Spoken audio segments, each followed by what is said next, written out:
Minnesota Vikings fans, welcome back to the Living in Loserville Podcast, Purple People Eaters Edition.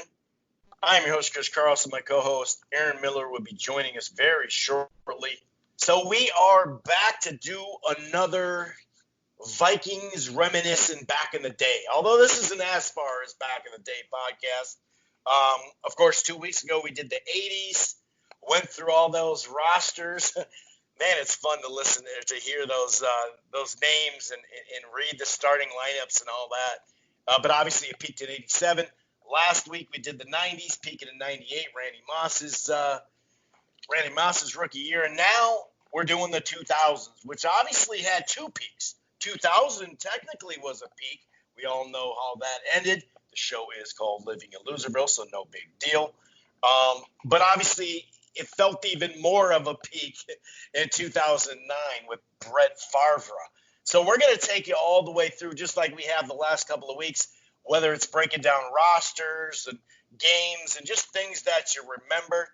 We're going to talk Vikings 2000 roster, like I said, with the climax, doing the thing. But first we want to, send out our thoughts and just a shout out to everyone that supported us during this time. The essential workers in the last couple of months, our thoughts are with you, whether it's at the hospital, obviously, but really all over the place where there has been essential workers that have had to be around a lot of people and work a bunch of hours. So we definitely want to send a shout out to you guys, and also just listening, when there's no sports on, we really appreciate it. Last week we got a great reception. We definitely appreciate that. Figured that would be a decent show or a big show based off, probably Randy Moss, to be honest with you. So we definitely we definitely appreciate the support that we got in general.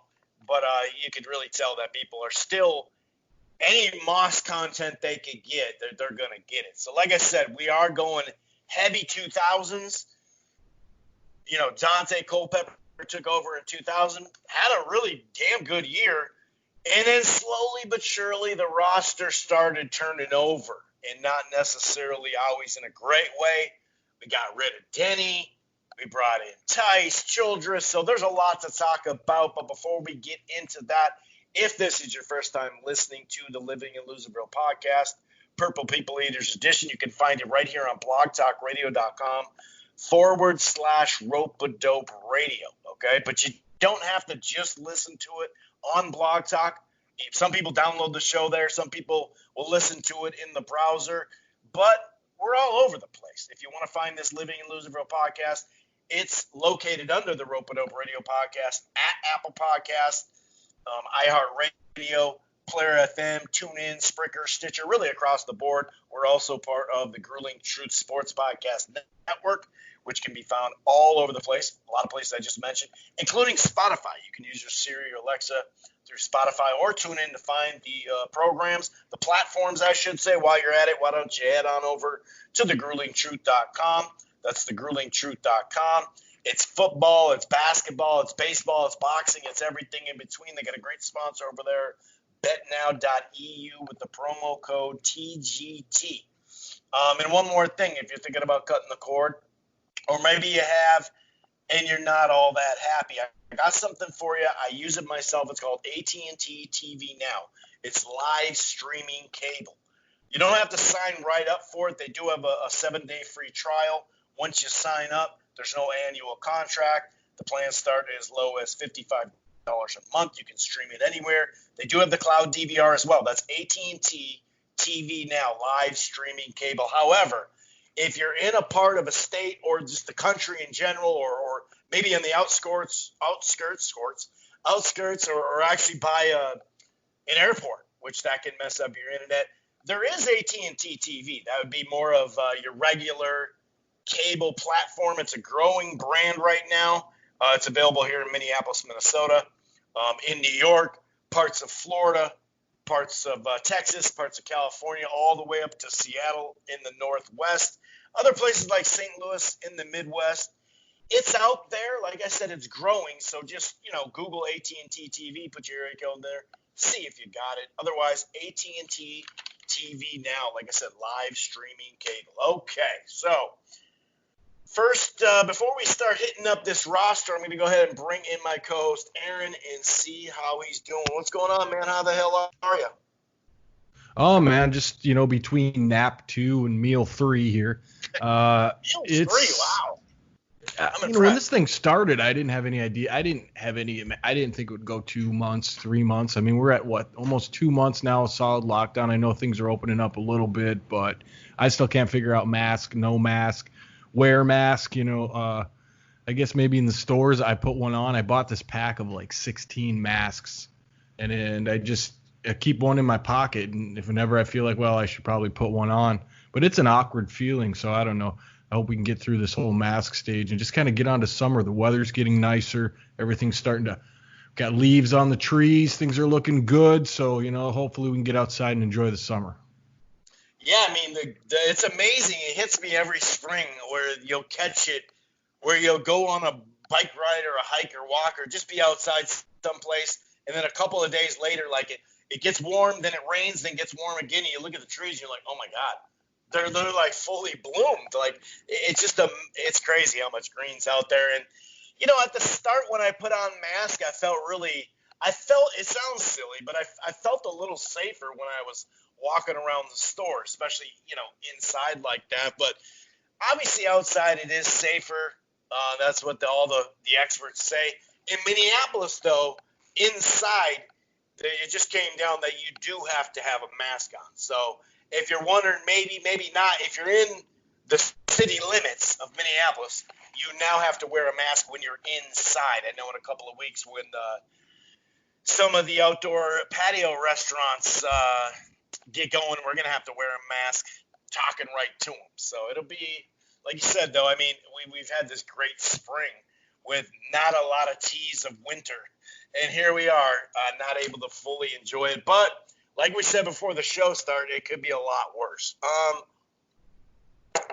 Let's start this thing out. Minnesota Vikings 2000, and like I said, 2000 and 2009 really are the peaks. I mean, it's a climax, and then it just kind of falls apart, and then it gets built back up. You see some promise.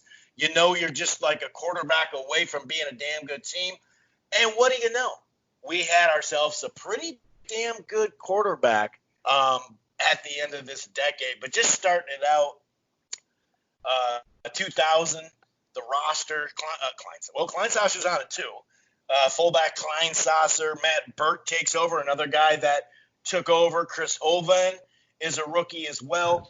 And like I said, Pepper, good old Pepper, takes over at QB, 11-5, was the record that year. Obviously, we know how it worked out, but they did get to the NFC Championship game. Didn't work out as much as you'd like there. Funny, we beat the Saints in the playoffs. That happens a lot, it seems, over the years. We've talked about it, 2 times already, or is it a third? No, it's a 2-time thing, man. 34-16 in that year, right before it. I felt like Denny still was, of course, at the helm. I felt pretty good, better than 99, because we had brought some players that I thought would help us back when you look, or just, not necessarily back, but like when we brought back Dolman. But we had some, like Chris Dishman at cornerback, veteran in his 9th year, but just a solid dude. You look at Robert Tate, is a guy that, played corner and did a little special teams. But a lot of that, Tony Williams was on the inside there. They flipped Randall to the outside in his 10th year. But otherwise, a lot of the same squad when it comes to that. When you look around, John Davis is the tight end. That's one that kind of makes you go, oh, yeah, that guy. I kind of remember him, but he was more of a blocking tight end from what I remember. But, 41-0. I just remember. I remember it being like 14-0 And I don't think the Vikings had touched the ball offensively yet, because I believe the Giants went down and scored. Then there was a fumble on the kickoff. They scored again. And all of a sudden, a little bit later, actually, when they got to touch the ball, next thing you know, Randy Moss is hurt with a rib injury in the end zone. I think it was a turnover right there. And you're looking at the score, and you're looking at Moss on the ground, and you're like, it's just, this is all happening again. We're in the NFC Championship game, and it's not going good. Yeah, it was a cold day, I think, in Giants Stadium. Kerry Collins was the quarterback. I have vague memories of watching that game thinking, yeah, this is a debacle. Yeah, Moss caught something, injury of some sort. You could just kind of tell the way the game kicked off about 2 series in that it just wasn't going to be a good day. The Giants had all kinds of success offensively. I think there was some controversy about why they had that kind of success. I think there was something, I don't remember if it was something about tapping into the headphones or something like that. I remember there was something about that. But yeah, the 41 donuts, the quote for that. And, nobody really had a good day. I remember Carter throwing a fit on the sideline just because the offense couldn't get it going. And it's just kind of probably the worst Viking playoff performance I can remember. Can you remember any that kind of had that? Well, obviously you score 0 points and you give up 41 points. I can't really imagine anyone that kind of was worse than that. I mean, maybe if you lose the Super Bowl, but that's a different story. At least you scored some points. But this was a complete annihilation by the Giants for whatever reason, whether it be by hook or by crook. Yeah, you're right. I mean, maybe that, when we weren't really able to know what we're watching on the TV when we're little kids, or even when we weren't even born yet, maybe there is something that we just don't know about as far as that kind of blowout. But yeah, I would say that's our worst loss. The fact that it came in a conference final one step away once again from the Super Bowl. And like you said, even if this happened in the Super Bowl, shit, at least you went to the Super Bowl. It would have been something that we hadn't seen. I mean, as far as us as fans, not, of course, we know the 4 prior before we knew what the hell was going on, or a lot of times alive. So, yeah, man, I remember watching this. Like I said, it was a rib injury from Moss. He's sitting in the end zone. I think there was an interception or something, and it's just like, yeah, we're fucked, dude. And you're right, there was some sort of sneaky Patriots-like thing, but when you're up a 41-0, if you know the play, that's cool. That helps, no doubt. I remember the Tampa Bay when they got Gruden, when they went against Oakland, and they knew his tendencies. They knew their plays to an extent. But you still got to block people. You still got to come off blocks. Sure, it would help you, to be able to set up a blitz, or know a blitz is coming or whatever. But, if they cheated and that had to do with the outcome, then we should have cheated. We should have cheated better then, or just as good. So, yeah, that one was bad, dude. That one was freaking bad. And then it kind of fell apart for Denny, and just in general, it fell apart. Denny got fired that next year. 5-10 was his record. Tice came in there for a loss. Came on board, as a little substitute. And, it turned into, hey, this tough guy Tice here, Red McCombs, I like this guy. First of all, I'm not going to have to pay him much, so I like that too. And it's funny, Red McCombs too, man, because for years the Vikes were owned by 18 different people, and it was nice that Red came in, but then it did kind of seem, and bought it, but it did kind of seem he'd be on the cheap. But yeah, I mean, the roster started turning over slowly, but surely. We did bring in a vet, Byron Chamberlain, 2001, who actually had a pretty good year if you look at his stats. I do remember him vaguely. I think he played for Denver or something like that. Kleinsasser, second year, was starting to really do what he can do pretty best, which is block. Michael Bennett, rookie year, pretty damn good one too. You started to see, some changes minorly on offense, but really defense. Eric Kelly was a rookie. I forgot about him. The year before we had a vet, then we brought in another vet, Dale Carter, that year. Eddie Mack was still there. Look at our linebackers. That really fell off. You got Chris Hoban. I remember Freddie Robbins. He was pretty good, but, man, I remember saying, Talent Sawyer, like he's got talent. It's talents. But, yeah, that defense really started falling off in 2001 when you start to look at that roster. 2002, you're looking at a 6-10 squad. And things start to go. I had forgotten about Dwayne Bates, who actually had a pretty good season that year. I totally forgot about that name. I remember getting Henry Crockett at linebacker, Ronnie Bradford, the vet. It is funny going through some of this. Lance Johnstone, I believe he played for the Raiders. That was another one that stood out. But, yeah, the turnover started really coming. Positive, at least for a chunk of years anyway, was McKinney that year. Gonna pass it to you in a second. We'll just get to 2003, 2004. 2003, 8 years, so you start to see, okay, there is some sort of glimmer of hope. Like I mentioned, Tice, took over in general. He came up with that Randy ratio. I got an idea. Let's tell everybody we're going to throw it to Moss 38 times a game when you could just do that in general. But bringing us all the way, to 2004, obviously we brought in Mo Williams as well.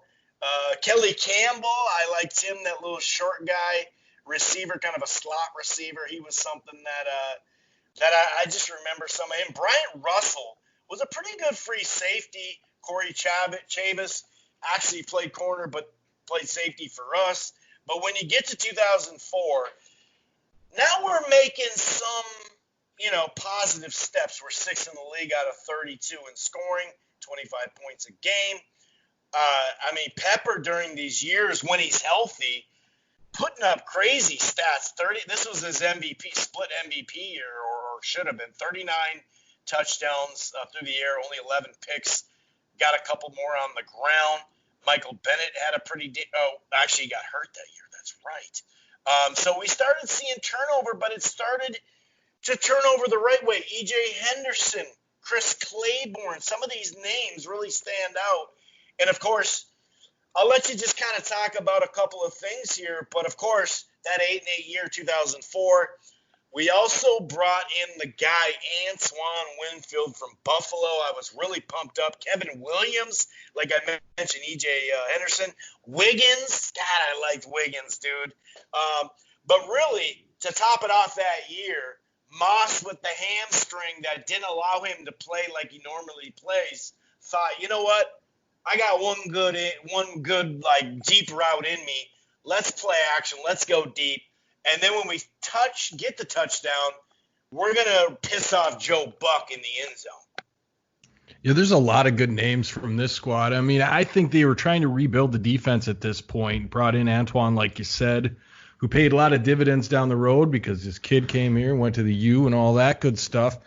But then you see names like Chris Hovan still there, E.J. Henderson, like you brought up, Corey Chavis, who played really well for us in the short time that he played, Bryant Russell, free safety. I remember him. He was kind of a scrappy dude. I don't remember where he went to school, but offensively, I see some names that kind of stick out to me. Like I don't really remember Sean Burton all that much as a tight end. And then Michael Bennett was the running back now. This was right before. He had some troubles at the end. I can't tell if this is the beginning of the end or the middle of the end. I can't tell exactly where that was, but he had a couple good seasons. Culpepper had a great year. Like you said, Randy's banged up. And then we got, the offensive line starts to work itself. And you got Bryant McKinney, who cemented himself there at tackle. Chris Lewinsky. We're starting to see that line build to what it would become. Matt Burke took over at center. David Dixon, and then Nat Dorsey, who doesn't, really ring a lot of bells for me except for the name. I kind of recognize that. But you see the offensive line start to come together as well as the defensive line. You see we went through that drought, and we're still in that drought of not having good pass rushers. This has got to be right before Jared Allen got in the mix because at our defensive ends, we've got Kenny Mixon and Kenichi Udeza, who I thought was a pick. And then I think we got Mixon from USC, I believe.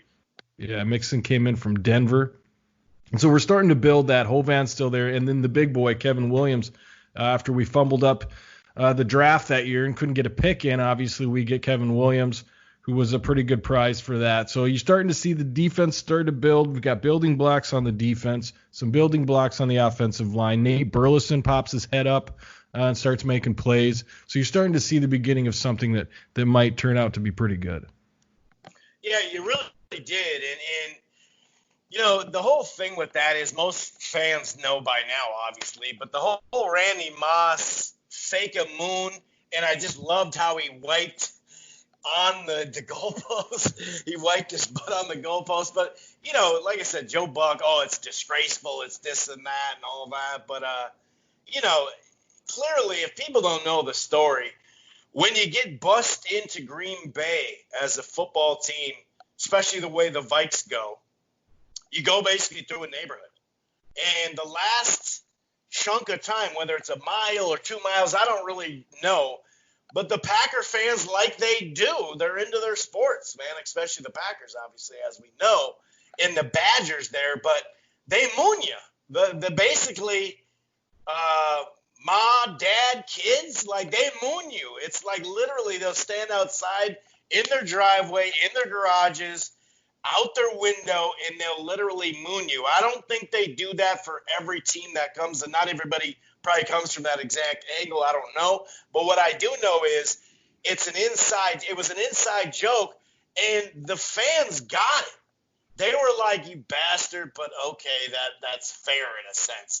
But it's just so funny that this detailed guy, Joe Buck, doesn't even know that. Like, you just think that would come up. You know how they always talk about certain things like, man, when you shake hands with Adrian Peterson, wow, dude, like how many times have we heard that? You hear little rivalry stuff. It's kind of your job a little bit to know it a tad bit, but then someone should have whispered in their ear going, hey, dude, let's at least tell the other side of it, which that's a faulty as well on the producers. But, you know, he almost acted like he actually mooned him. It was really – that always just stuck on my craw. But like you said, you could start to see something was headed in the right direction. Culpepper got hurt this year, and Brad Johnson came back at age 37, didn't have a particularly good year. Well, actually, as a starter the next year he didn't. I take that back. But we were kind of iffy, not doing good. We got on a run. We started playing, like our schedule kind of opened up for us a little bit.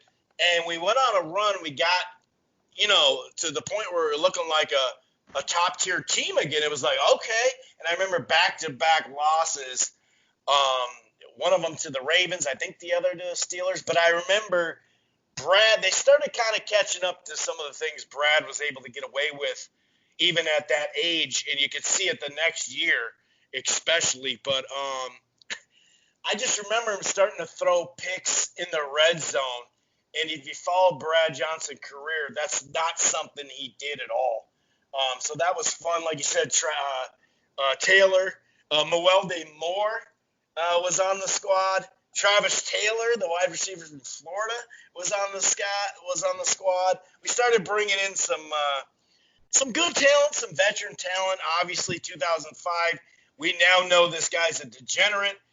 But Darren Sharper, obviously, when he was here, he played phenomenal. But like I said, we now know what a degenerate the guy is, so we're not going to speak kindly of him.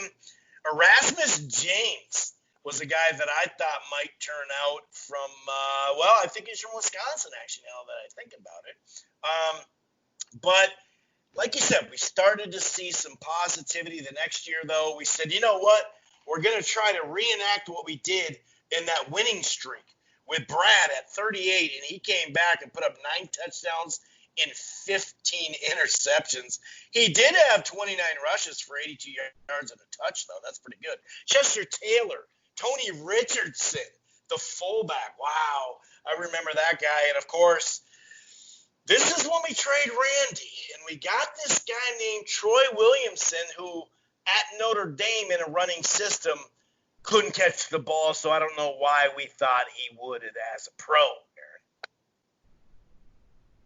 Yeah, they fell in love with his speed. I think that was the deal. You get rid of Randy, you think you got to be fast because that's how your offense is set up. And, wow, I mean, I I've never seen it go so horribly bad for a draft pick, and it just seemed like it snowballed on him. He couldn't catch great to start the season or his career, and then it just seemed like it got in his head. They're starting Nike's designing glasses for him. There's just all kinds of things. Turns out kid just can't catch the ball. Capped off by I don't remember which quarterback it was, just yoked it in Denver, and he couldn't have been more wide open. And I think the defensive back knew it as well, and he just couldn't catch the ball. He pounded the ground. That was the last we saw of him.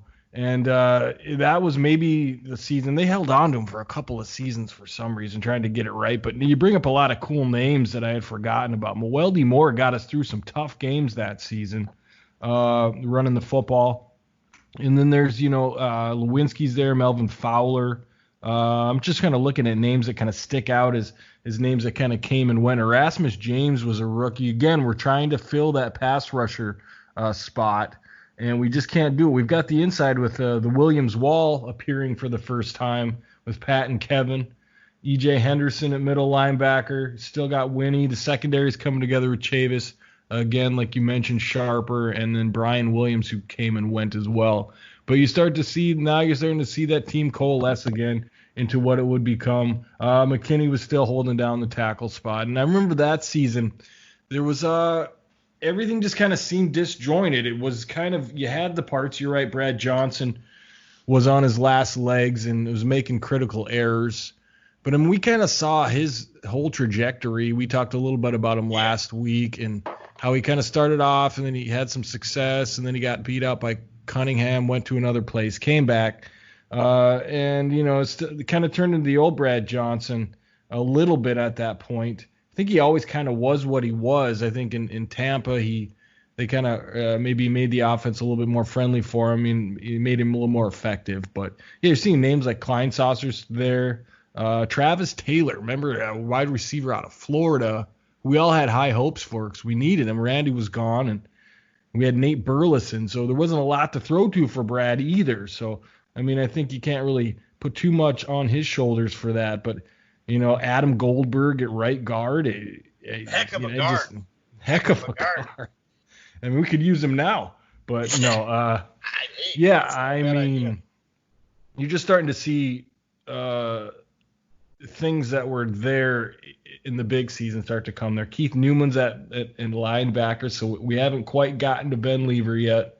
And Sam Cohort, do you remember Sam Cohort as a middle linebacker? Yeah, I want to say he was. It's not. I don't think it was the Bills because that's a different Cohort. Didn't he go to Florida State? I think Cohort was. I don't know. Maybe that's just the last name. Cohort, I recognize. Because we got him he was a pick of the Bills, a second round pick of the Bills. There we go. So probably got him in free agency. But yeah, I mean, there's names that will continue to be mentioned going forward, like Lewinsky, McKinney, the Williams, right? Jay Henderson. What Antoine we can't Winfield. forget, though, is October 6th in 2005. Lake Minnetonka. There was this little thing called, it was called a bunch of stuff. The Love Boat was something. And of course, we had Fred Smoot come in. Fred Smoot is the one who set up all that, I think. Good old Smooty. You had Pep and Smoot and Moore and Wiggins and Williamson. You had a bunch of folks that, it's a normal thing. I mean, just ask the captain of the ship who got we won't. We're not going to go too deep on reporting this, but the captain of the ship was in on it, and I don't think it was his first venture. Let's put it that way. But that was interesting. That's a locker room thing. Hutchinson, 2006, brought in Lieber, like you mentioned as well. 2007, still that 8-8 stuff where you're like, we brought in Childress, of course. We can't forget about that. Greenway, who, Greenway had as a rookie on special teams running down, tore his ACL. We didn't get a good look at him, obviously.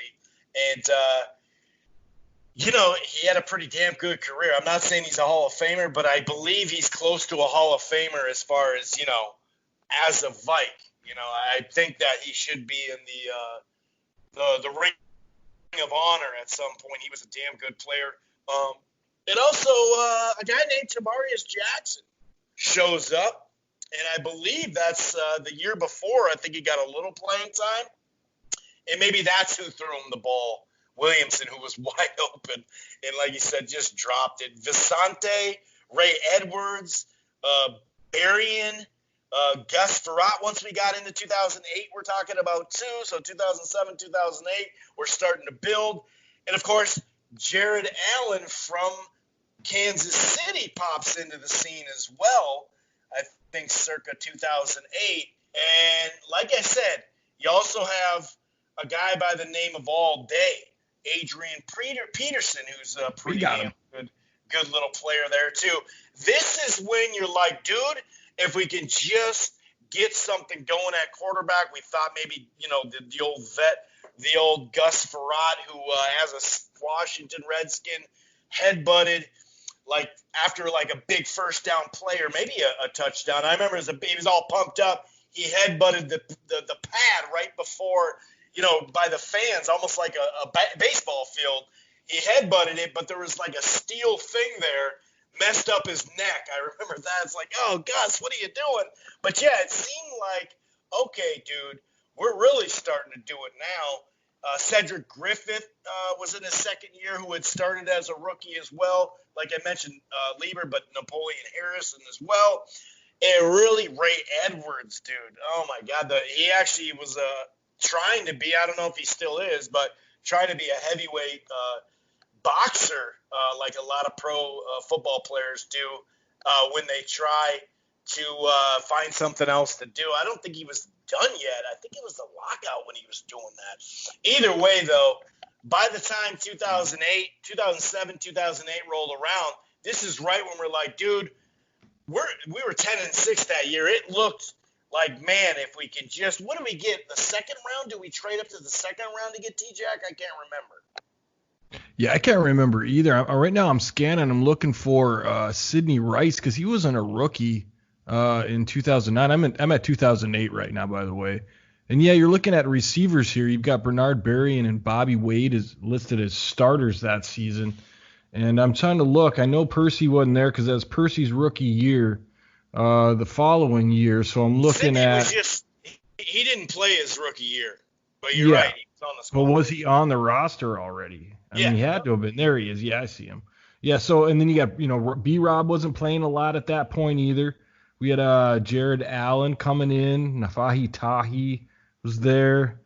Thomas Tepe, a U kid, came in for a little bit, so that was good. And this is the season where you go, yeah, we got everything but receivers and a quarterback. And obviously those two components work hand in hand, so we didn't have much going. The offensive line was pretty much set. We got Hutchinson was in there. So you went McKinney, Hutchinson, Matt Burke, Herrera, and Ryan Cook. So we're kind of a couple pieces still missing in that, before you got all the pieces in place, quote unquote. And then you got, Ray Edwards and Jared Allen. That'll do. Now, Ray, he went on to be a boxer. You know a little bit more about his boxing career than I would, but obviously he had some fight to him, no pun intended. And then you had Pat Williams and Kevin Williams in there again. Ben Lieber, Napoleon Harris. Now, he kind of he came up in the system, played for a season or so, but he didn't last too long as a starter. And then Cedric Griffin out of Texas. He was in that trade. Oh, yeah. Yeah, and then Cedric Griffin out of Texas, who was a good corner but ended up getting hurt. You remember him? He was a tall, lanky, kind of Zimmer-type corner, and he ended up playing that cover too, I think, for Leslie Frazier. Was he the DC then? I'm not sure if he was. But anyways, yeah, and he was a great corner. I remember I had high hopes for him too because I just thought he was a good corner, but I think he got hurt, ACL or something like that. He couldn't come back from, but he was young at that time. Sharper was still in there. So now you're really on the precipice here of a good team. Like you said, you just needed someone to lead it and to play quarterback and someone to catch the ball, which are, in today's NFL, those are big parts. But you still try to run the football at that point because you had Adrian Peterson, who was unstoppable at that point. He kind of hit the league and just kept running and had a great season. And so, yeah, I mean, you think that obviously as a fan, you didn't have any idea where this was going because all you saw was Gus Frerotte at quarterback. But in hindsight, you start to see that they're just a few pieces away. Yeah, and I remember the Packers wouldn't, trade Favre right to us, which I obviously, understand. They traded him to the Jets, but once they traded him to the Jets, then it was open season because he could be like, well, I'm going to retire, and they don't have my rights anymore. And then, oh, by the way, I'm going to go be a Viking.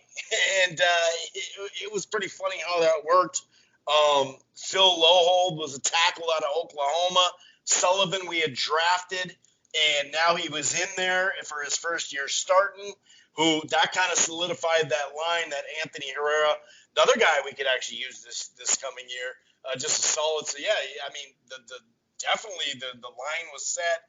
Visante, that tight end he had a great year, 11 freaking touchdowns with Favre. I mean, he was really doing his thing that year. Sidney Rice, we just mentioned as well. He popped off 83 catches, 1,300 yards. And Berrien is listed as a starter, but we know what's his toes? Why can't I think of his name? Help me out. Percy. We know Percy, who is the definition of a football player, was starting to do his thing as well. And so you're thinking, man, I wonder if this could happen.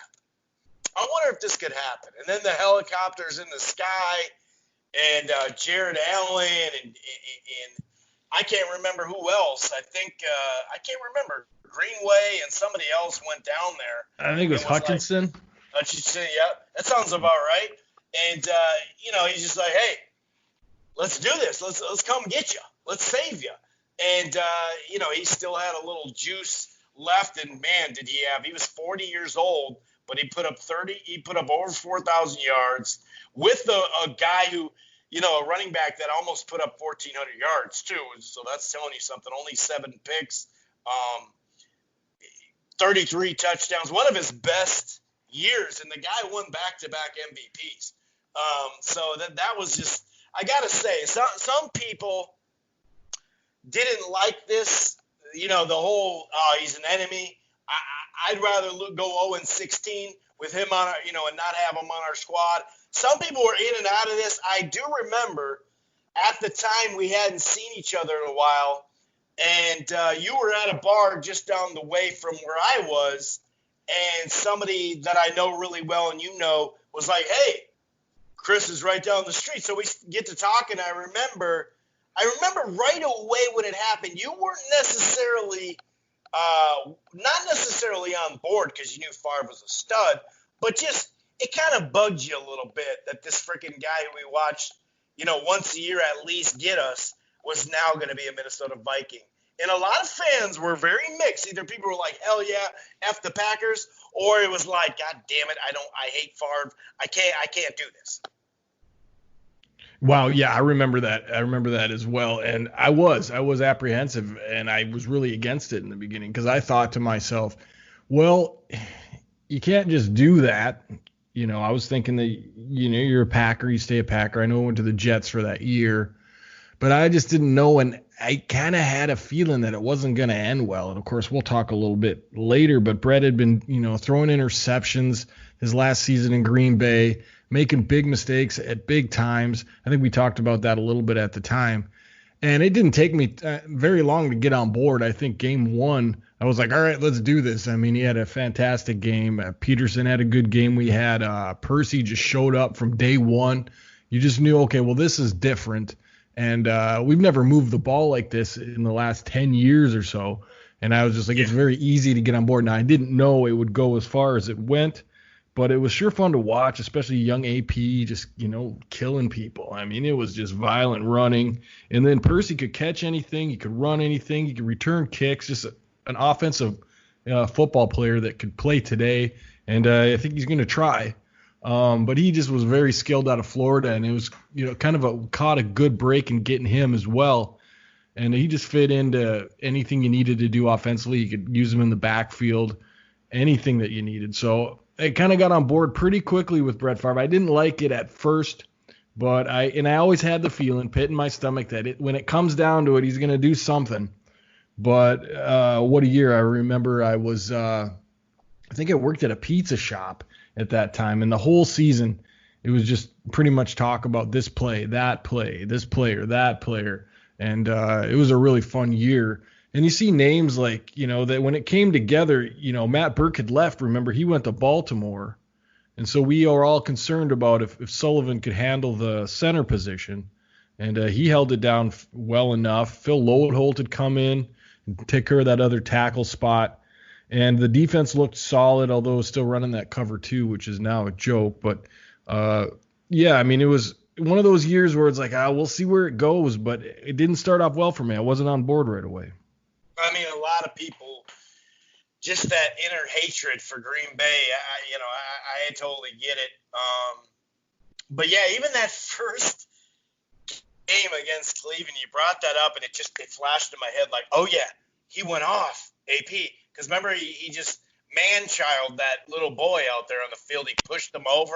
He's like, get out of my way. He ran for 225 yards, or at least the Vikings did. I don't know if they're all. I'm sure Taylor got some of those yards. But I remember that play is like, oh, my God. And we only passed for 85 yards. We didn't even try to, do much with him right off the bat. Now, that changed pretty quick. But I do remember AP that year pushing that little boy, whoever tried to tackle him, because that was on the road at Cleveland. And then early on, if people weren't sold, they were on that San Francisco 49ers game. 27-24, last second, he got 377 yards 283 yards that game. So we did start to pass more. But that freaking slanging it, who the hell caught that ball on the edge of that corner? Oh, my God, this is going to piss me off. It was like a fourth wide receiver. Yeah, I know. I'll look it up here. Once I see the name, I'll know it. Right. But we got him from San Francisco. You're right, because that was part of the play-in, too. That was a home game, the first home game of Favre. And that play made me go, this is why we got him on the squad. It was Greg Lewis. Come again? Was it Greg Lewis? There you go. Yep. I think it was Greg Lewis. Yep. That was awesome. And then you're thinking, all right, dude, here we go. And then it leads to the Packer game. And both those games, they look tighter than they really were when you're watching them. I remember I worked, speaking of, you say work at a pizza shop right down the street there, not even down the street, kitty corner basically. And I worked at a Packer bar that I didn't know when I got hired that it was a Packer bar. Fall came around, and they said, we got to have a ramp-up meeting for football. I'm like, for football? I didn't know this is a sports bar all of a sudden. Like, that's cool, but okay, sure, whatever. Well, they're like, it's a Packer bar. I'm like, well, what'd you say? I'm putting it in my papers right now. No, but I actually stayed on for quite some time. But I remember Lowe dapping and running into the kitchen to scream in joy and celebration. I remember there was like a couple of Vikings tables, mostly Packers obviously in there, but there were some Vikings fans mixed in. But there was this booth that I come by and kind of low-five everybody because I couldn't get too crazy, and sit there and cheer in front of the fan base to the point where I'm putting it in their face because I'm still trying to get tips. I did actually acquire a lot of friends that way, getting to know them when you see them every week, and they knew not to high-five me when, the Packers did anything positive. They knew that as long as I respected them as well. And they'd be like, yeah, what's up, But, because there was that play where there was and they actually played this game not long ago when they were doing a bunch of replays. There was a play where it felt like 25 seconds, that Favre had in the backfield looking. I think it was the Visante, the tight end, winged it. I mean, it felt like an eternity, like he had gotten redrafted and brought back on the squad, Favre. Like, it was just forever, and it took us a little while. I remember that Baltimore Ravens game. We came back in. We had the lead. Then we had to come back and win it right at the buzzer, 33-31. And then the first loss was to the Steelers, and I remember there was a scoop and score, and it just wasn't our game type thing. But at Green Bay, middle of the season, basically at 7-1, 38-26, right away Percy made his presence felt in that game. And like I said, it was only, 12-point game, but it felt like they won the game by 4 touchdowns or something like that. It felt really good right the halfway through, like, dude, this is the squad. And then we did kind of have a bumpy ending with some tough games at Carolina, at Chicago. Little bumpy, though, from what you kind of remember how great that season was at 12-4. Little shaky at the end. I remember that Bears overtime game. I think that was a Monday night game. Didn't quite get that, but it still felt pretty good, heading into the playoffs. So what do you remember? Any, remembrance of that second half of that season? And like I said, I remember Percy on that Green Bay game right away making his presence felt. I think someone fell down trying to tackle him, and he caught it, and it was just a big, long touchdown, and you thought, all right, dude, we're going to do this again to him. I had forgotten that the bar that you worked at the time was a Packer bar. It clicked back in, and I was thinking to myself, man, no wonder you've developed all these arguments. You've been working in Packer bars for too long. Yeah, I was full steam ahead there with Favre. I mean, we were just cruising through the season. Yeah, little hiccups in the second half of the season, but you kind of thought they were just kind of, going for the playoffs. And Brett was firing all cylinders. Everything was looking good. Percy was getting kick returns, and he had an unusual way of running back a kick. We've talked about it a couple times, but he just, one cut and go. That's the way you got to do it, but not many players have the guts to do it, and he did. And I think he got 2 or 3 that season, at least I remember it that way. I'm not saying that's the truth, but I won't let that get in the way of a good story. And then you started to see him kind of prepare for the playoff run, and that's when I started to get a little bit tense up a little bit, because I thought, well, if there's going to be a time where your heart's going to get broken, it's going to be in the playoffs. And I would watch the games, but I knew, you had such good parts, Chris. You had Adrian, who could just run you out of any situation as long as he held onto the ball. Nobody could really stop him at the time. Percy to do a lot of things with. Offensively, he was really good. Defensively, I thought, linebackers weren't the greatest. I know Greenway was still pretty young at that point. EJ was pretty good. Lieber was good enough, and was a pretty good player. I mean, he had a great season. I remember Greenway made some pretty good plays in the open field that kind of stick out in my head. But, I mean, it was all coming together. You knew it was going to be a meaningful playoff run. You didn't know to the extent, but you had Brett Favre. You knew you had a chance. Yeah, definitely. And getting into that second round, I suppose, not the first round, we did have a bye. And,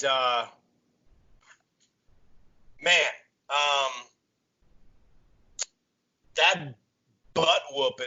Actually, we had a bye, right? Were we second?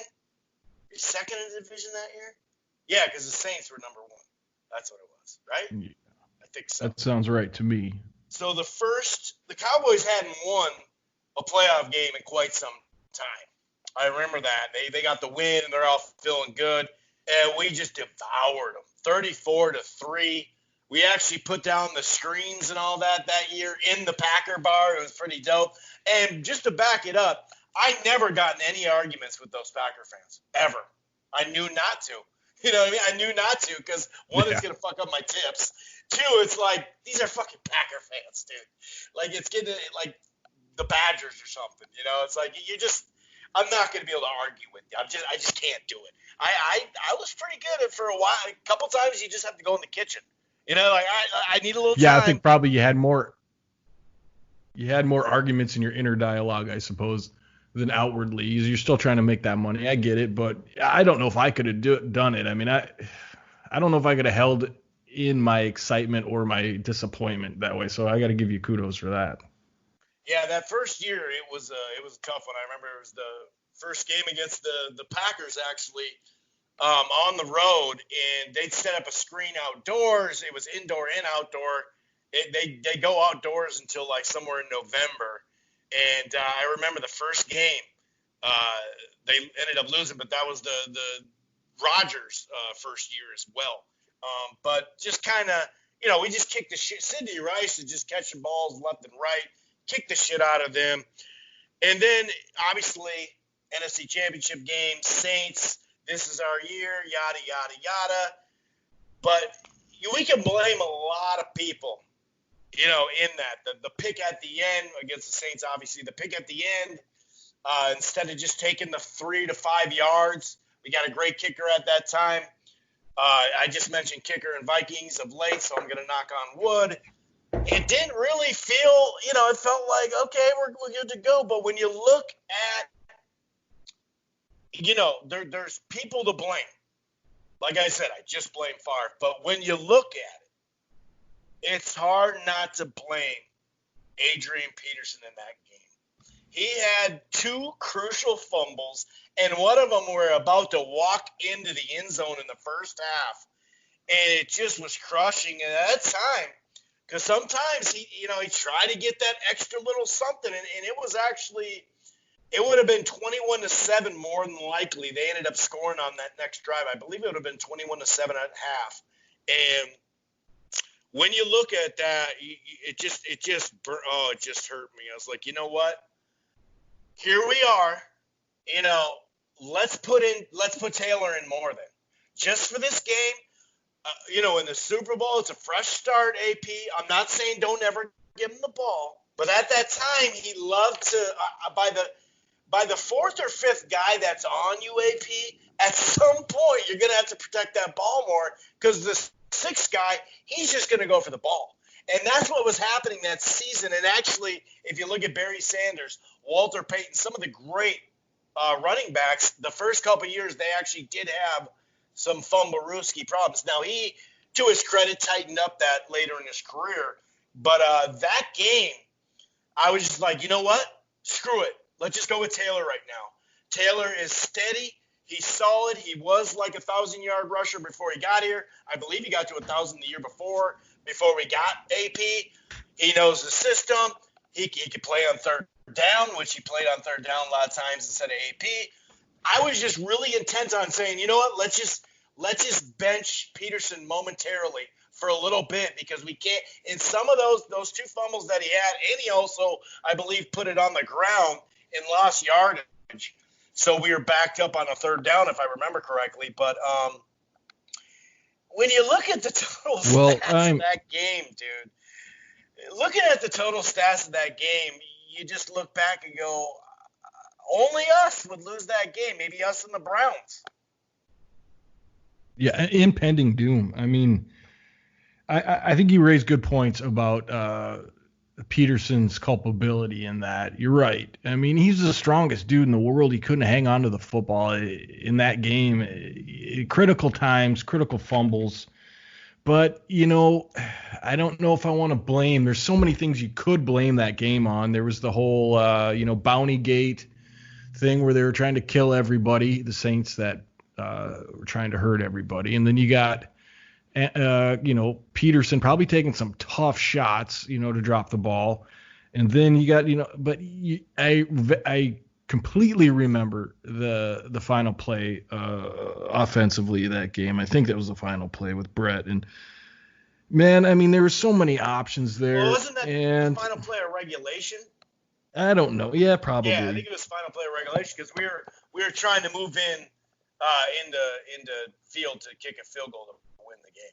But you had so many options, Brett. I mean, you could have ran. Now, I know your ankle was probably the size of a basketball. I get that. But he had just got knocked around. I mean, it's really hard to say anybody had. I mean, Lieber had a bad pass interference penalty, which was either bullshit or good. Still up for debate. Technically, I guess if you want to go exactly by the rule book, which the refs like to do with us, it was probably pass interference, but it had never been called all season. So it's one of those anomalies that the Vikings tend to get. And then, I guess my thought at the time was run the ball, Brett. You need 6 yards, 5 yards, something. The field was wide open. Just run the ball. Just run and slide, get down, get the first down. But then you got Brett Favre, who thinks he can make any throw, and, probably 85% of the time he can. And, he saw what he saw. He did what he did. And that was that. I mean, I hate to break it down. But I knew it was, it had to have been a split-second decision. He made the decision. and he did what he did, and it didn't work out. But so blame's a tough thing. It goes on the whole team. But I guess I would have made a different choice there. But I never played in the NFL. I don't know what it's like. And I think 9 out of 10 times he makes that throw. I just think that it happened. We go on and on about it. Though. I mean, there were so many people around Sydney. Well, it breaks all the rules of throwing the football. I mean, you never throw back into the center of the field. You don't throw across your body. You don't fade one way and then go and throw the other way. There's so many fundamental reasons not to make that throw, but it's Brett Favre. He makes those throws, and so I don't think it keeps him up at night. I think I think the beers help him, but no, I don't think it does either. I don't know what keeps him up at night. Maybe there's another interception at some point, but I mean, that was what I was kind of waiting for all season. So when it happened, I was like, I remember sitting with my other friend Chris going, there it is. That's it. That I saw that coming all year, and although I didn't, but I had mentioned a few times, so I thought I'd go ahead and make a point. But yeah, you could make that point with Favre. You are correct, because he is a gunslinger, and later in his career he was throwing heavy picks. Maybe not that year, but you're right. I remember that one he did against the Giants in the playoffs a couple of years before that. One of his last years, I think, with Green Bay. But to bring it back to the point, you're right. AP. A little too little too late, because later in his career he managed to somehow fix the fumbling problem. It got better. I think he fumbled quite a bit that season in 2008, 2009, but I think it was more just the timing of the drops, like you said, when he's on the goal line, which would have put us up, and he manages the fumble. I think we were on the 5-yard line, 4-yard line, something like that. Knowing we're going in, probably iced the game, and he gives up the ball.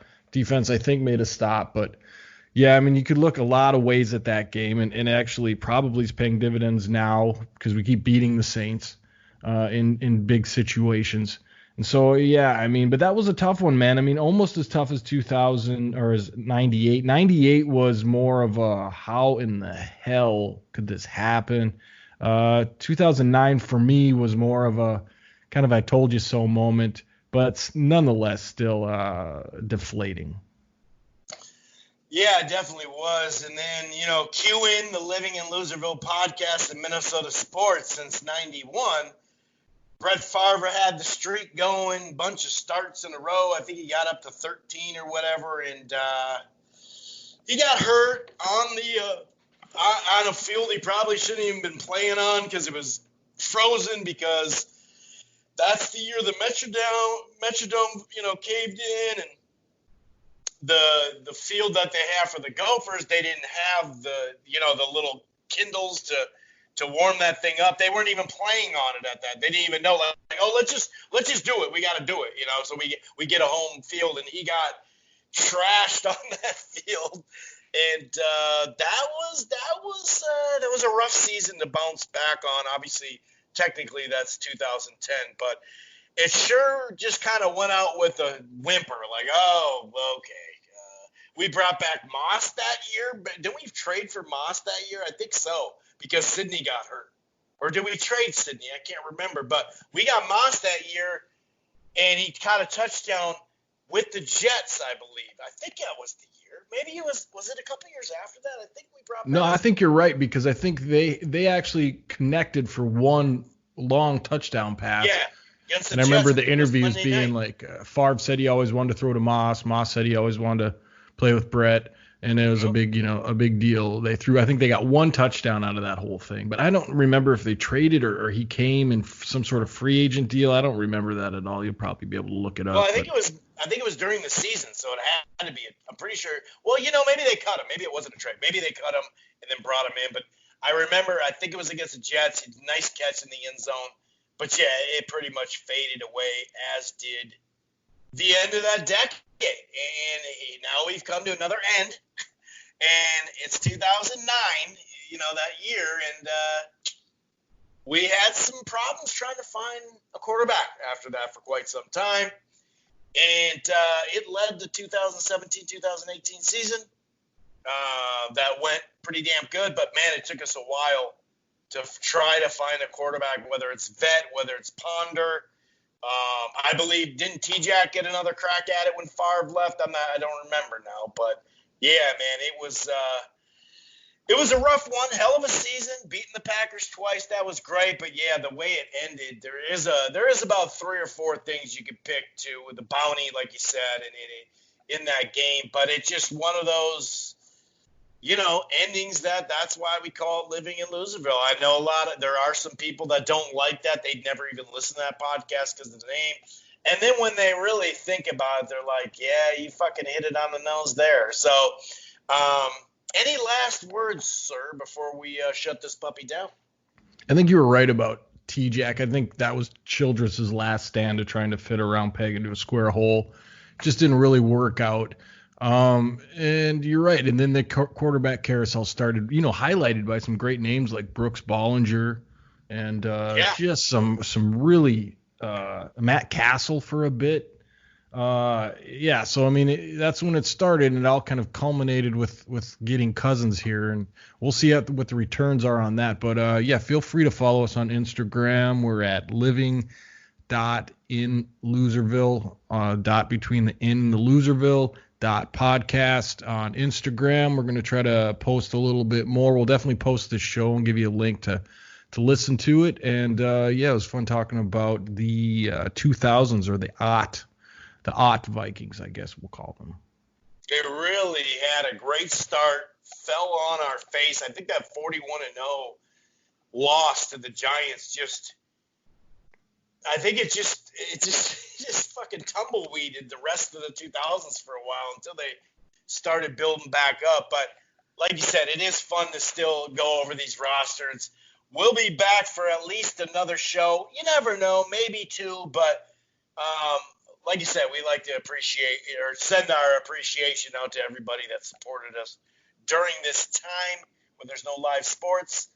And enjoy the season. I had to throw up my Denny. All right, guys, you take it easy. We'll be back next week. Peace.